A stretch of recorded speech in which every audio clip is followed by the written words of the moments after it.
It's always exciting to go surfing at the Cliffs of Moher, especially when the surf is somewhere between 10 and 30 foot.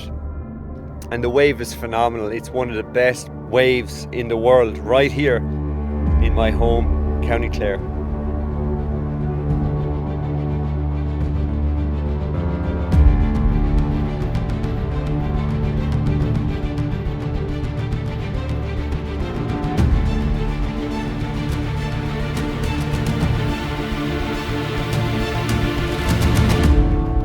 I've caught some of the best waves of my life at the cliffs, had some of my greatest successes, some of my greatest failures, both in tow surfing with the jet ski and also paddling in.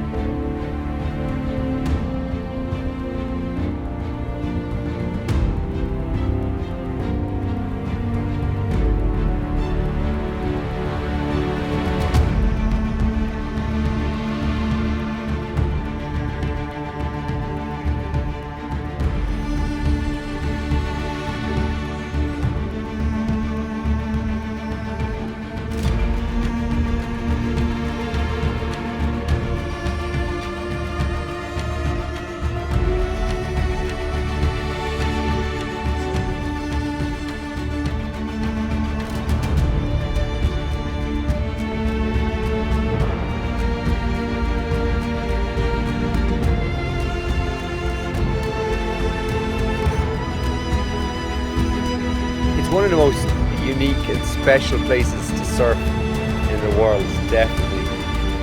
You can't see a single telephone pole, you can't see a house. It's completely natural, it's completely raw.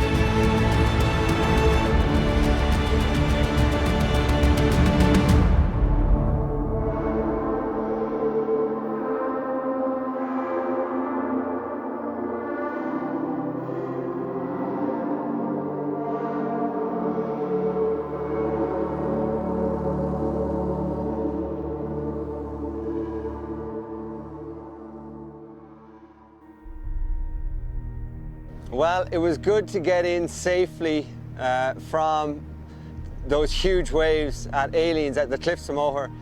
You know what, St. Patrick's Day is coming up, and right behind me, that headland, which is where we were just out, the name of the headland is Aileens. And the first time we surfed Aileens, the wave at the Cliffs of Moher, we thought about a name of what to name it, and I had the idea to name it something kind of Irish sounding or something to do with the location. And the name of the headland is Aileens. That's where we got the name Aileens from. And Aileens, it means leap of the folds. And according to myth, it's when St. Patrick came to Ireland, and the gods or the spirit of the Tuatha De Danann manifested as horses or foals. And here, that's Aileens. There was a leap of the fold, so they were banished as Christianity came and grew. But you know, just to ask that question, as Patrick, and I think it ties into 2022 and what's going on in the news today, but what was going on in Ireland in the 5th century when Patrick was here that led the Irish people to embrace Patrick's message? And you know, in this year, in 2022, this month that we're in, as we see the devastation of war and conflict, just that is brought on by human error and human evil, there's a bleakness to it all. And the Ireland that Patrick came to, there was disease, there was no hospitals, no health insurance. There was death. Death was close, and just that devastation, no doubt, from just evil in humanity that was just so evident. And so Patrick came with this message of hope, of eternal hope, and that the Creator God who made the sea and the fish and the flowers and the sunsets, that God was reaching out to bring redemption and to bring eternal hope, eternal salvation to people. And that's the message that Patrick came with. It was a message of hope, that God, the Creator God, wanted to help wanted to heal the brokenness, and wanted to bring that hope. And you know, the Bible says that redemption of our soul, salvation comes at a high price, and that no man or woman can pay for their own salvation. And Patrick's message was that the Creator God, the God of heaven, His Son came and paid the high price for a sinner like me, for sinners to have eternal hope, to have eternal redemption, have sins forgiven. And these waves here, the most epic part of the wave is when it rolls over and the wave breaks. But the message of Jesus was that the Son of God, that His life on the cross, Jesus broke. His life He was crucified. And as He broke, that was the central moment to humanity, of human history.